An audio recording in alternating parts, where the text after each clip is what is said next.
Panoorin natin to press con ni Ombudsman na Bendalo Boying Nagyabang na naman tong kupal nitong inam. Hayop talaga Nagyabang na naman to, bida na naman to Panoorin natin tong press con nito. Itong kupal nito. Buhay pa pala to Kala ko ba si Akop kinausap na si kamatayan. Kasi nalulungkot si Akop. Pakinggan natin, panoorin natin itong kupal nito. Nagyabang na naman It's a preventive suspension meant to make things easier for us to get to the bottom of things. Kinakailangan kasi na mapag-aralan yung pangyayari na naganap sa Senado nung 13 ng Mayo, ng gabi, at madaling araw kahapon lang yun, madaling araw kahapon, kung saan nagkaputukan at tila kumakas sa protective custody ng Senado si Senator Bato de la Rosa na mayroong warrant of arrest. Ombudsman Boying, hindi tumakas. Wala. Ang sabi ni Bangag, pati si Matibag, wala namang warrant of arrest. Ayop kang kupal ka talaga. At saka yung warrant arrest ng ICC, iba yun sa local arrest warrant. Ayop ka. Wala pa namang local arrest warrant Ginagagol mo naman kami. Ayop kang kupal ka. Bangag ka talaga. Panoorin. Galing sa ICC. At yun ang mahalagang balita na inaanunsyo ko ngayon sa inyong lahat sapagkat kinakailangan kumilos tayo sa bagay na ito. Kumilos tayo agad. Ayop kang ombudsman kang Boying. Yung mga magnanakaw at malita-malita dinala sa congressman na kontraktor hanggang ngayon wala pang nakakasuwang nakukulong. Hayop ka. Kupal ka talaga kung ano-ano na naman bida mo dyan. Ina mo talaga. Ombudsman ka. Hayop ka. Nakakadalawang buwan na Hanggang ngayon yung sinabi mo kakasuhan mo si Tambaloslos na pinsan ni Bangag. Hanggang ngayon hindi pa nakakasuhan. Ayop kang kupal ka, 2 buwan na. Kung ano-ano inatupag mo. Ayop ka talaga. Wala pang nakukulong na mga nakakasuhan na mga malalaking mga kurako sa gobyerno ni Bangag. Ayop kang kupal ka. Puro ka poma dyan. Hindi gaano po katagal? 6 months, microphone. Good afternoon po, Isa Umali po from TCWB. Gaano po katagal yung preventive 6 suspension? months. 6 months.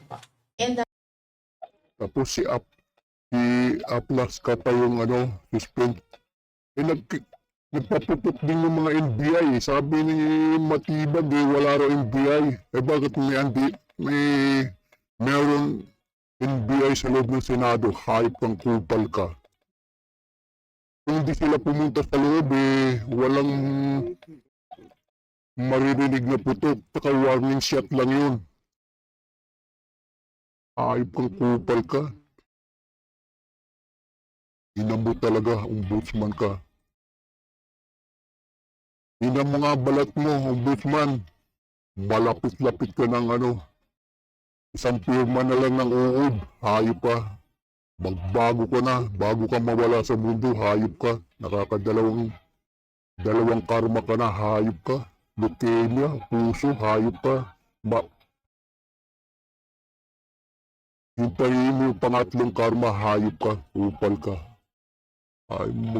Di ka magpakabuti sa mundo bago ka matigok ka, hayop ka. nakausap niyo na rin po ba si Senator Sergeant at Arms Ablasca? Hindi ko pa kinakausap. At pero pinadala ko na ang order sa Senado para matanggap nila kagad sapagkat ang usapang ito ay napakaseryosong usapan. Sa isang opisina na itinatag ng ating saligang batas. Seryosong usapan. Di ba sinabihan ka ni Bangag, mahihiya naman kayo. Ha? Sa Ghost Project, flood control, nakasuhan. Hindi magiging masaya ang Pasko at merong makakasuhan, makukulong. Ombudsman, naalala mo ba sinabi ni Bangag na amo? No, Bangag mong amo. Ba't hanggang ngayon wala pang nakakasuhan kung ano-anong pinaggagawa mo dyan? Kalahating taon na, malapit na. Ayop kang Bangag. Ayop ka talagang ombudsman ka. Hanggang ngayon wala pang nakakasuhan ng mga mga big fish. Ibang Revilla. Pinagmamalaki mo, hayop ka, kupal kang ombudsman kang hayop kang bendalo ka, ina mo talaga, hayop ka talaga. Puro kayo Duterte. Ang mga pangyayaring ito ay hindi katanggap-tanggap. Lalo-lalo na na siya ay gumaganap bilang Sergeant at Arms at siya pa nagpaputok unang putok ng barel. Yung paputok ha, pataas, warning shot, kupal ka, hindi sa taong pinaputok niya. Hayop kang kupal ka. Kung walang NBI sa loob, hindi mangyayaring walang putukan, hayop ka. Bakit yung NBI hindi mo kasuhan din? Yung matibag niya, lagi sinasabing walang arrest warrant. Si Bato, hindi ba banana yung Supreme Court? 72 hours, hayop kang kupal ka, bentalo na naman. Ina mo talaga. Pareho kayong mga bangag. Matibag, isa pa yung matibag na kupal yung hayop na yan. Kaya ganyan yung matibag yan kasi yung asawa niya. Yung Ghost Project. Nasa ombudsman. Na ngayon, natutulog sa ombudsman yung kaso ng asawa ni Matibag. Hayop ka. Kupal ka talaga. Lahat ng mga kaso natutulog sa ombudsman. Pero pag sa mga Duterte, ang bilis-bilis mo, hayop ang kupal ka. Ombudsman ka, ina mo talaga. It's worrisome if we allow this to go unpunished and just ignore it. We cannot ignore something of this magnitude. Sir, good afternoon. Yanes Capati of GMA News Online. Sir, yung 6 months preventive suspension without pay, would that be correct? Ano ba yung nakalagay sa atin? Hindi. Ano ba kalagay sa atin? 6 months without pay, bobo ka talagang hayop ka. Ina mo. Preventive suspension, I don't know kung may pay or no pay. No pay. Paalala ko lang sa iyo, ombudsman, ha? Sinabi mo noong 60 na congressman na contractor, ha? Kakasuhan. Tapos hihingi mo yung mga salin nila. Bakit hanggang ngayon tahimik yung salin ng mga congressman? Hayop ka, puro ka po, papugi ka, ina mo talaga. Ha? Ina mo talaga.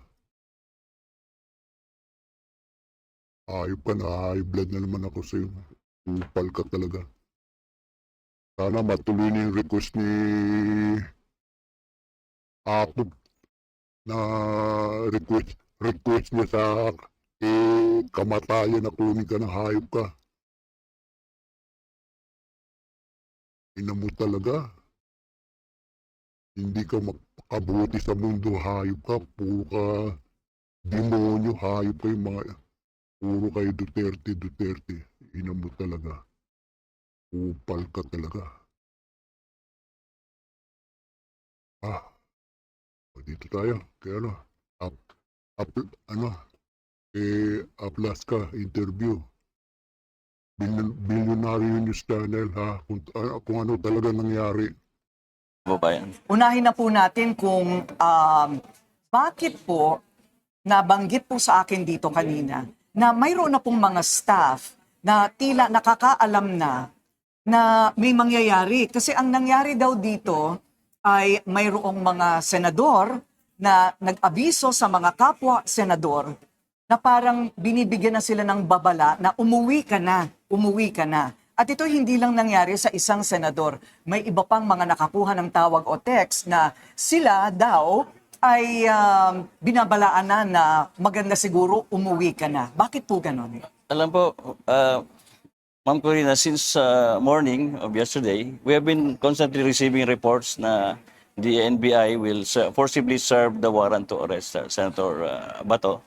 And then towards the afternoon po, na-confirm po namin through our CCTV and myself, when I went down, nakita ko po na may presence na po ang mga NBI dito sa premises ng Senate. Ito po yung kinikwento ninyo sa akin na it is very irregular that the NBI would conduct checkpoints around the Senate. Tama po ma'am, it's very irregular. Saka normally no po, if the NBI would come here, they will have to coordinate with us. Pero on that day po, since in the morning, wala po kaming na-receive na coordination from the National Bureau of Investigation. Ayun, kaya tinatanong ko rin kasi si Ginoong Aplaska kung bakit kinailangan na sila'y armado. Kasi nga daw mayroong banta na parang inaabangan. Yung nalaman ko po, nung ako'y bumaba doon sa common gate namin sa GSIS, nakausap ko po yung general manager ng GSIS. Kinonfirm naman niya sa akin na nag-request po sila ng augmentation from the National Bureau of Investigation para tulungan po silang i-secure yung premises ng GSIS. Premises ng GSIS, pero eto na, yung punto ng nagkabarilan kasi nagka-enkwentro na pala. Ano po yung paglalahad ng timeline noon? Binapansin po daw kayo na parang nagpipilit pumasok? Doon po sa aming CCTV, nakita po namin na mayroon ng mga armado talaga na ano.